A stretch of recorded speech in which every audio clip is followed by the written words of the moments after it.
प्रगती शाळेमध्ये कोणतं पुस्तक असतं? प्रगती पुस्तक असतं. आपलं प्रगती पुस्तक आपण तपासलं पाहिजे, आपण सोडवलं पाहिजे, आपण लिहिलं पाहिजे. माझे मज कळो येती अवगुण काय करू मन अनावर. माझ्याकडे किती अवगुण आहेत, माझ्याकडे किती गुण आहेत, हे आपण तपासलं पाहिजे. प्रगती कशाला म्हणतात? प्रगती काय एक आपण प्रगती काय मोजतो? कशावर मोजतो आपण प्रगती? फक्त बाह्य गोष्टीवर मिळतो.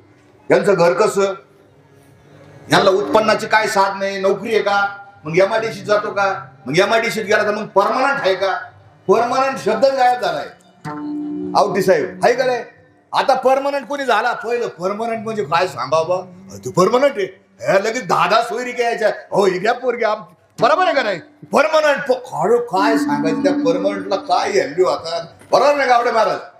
परमनंट म्हणजे काय? आता परमनंट विषय संपला महाराज.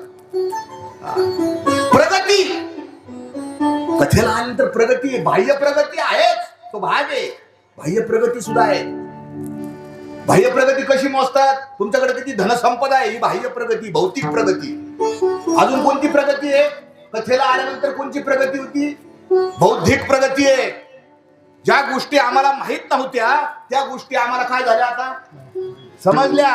आता पहिलं आम्हाला काहीच माहित नव्हतं, आता काय झालं, आम्हाला अधिक माहित झालं. आणि कालच्या पेक्षा आज काय झालो, प्रगत झालो महाराज. ही बौद्धिक प्रगती आहे. अनेक गोष्टी माहित झाल्या, त्याच्यामध्ये स्किल आहे, त्याच्यामध्ये कला आहे. ही कला आहे लेकरांची, ह्या लेकरांकडे कला आहे. ही बौद्धिक प्रगतीचा भाग आहे. बुद्धीने माणसाची ओळख निर्माण होते.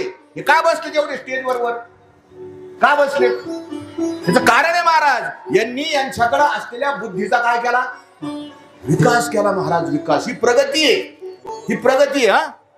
मान भलेपण नाही, मान भलेपण नाही, फुकासाठी तया पाठी पोटी जिजाए.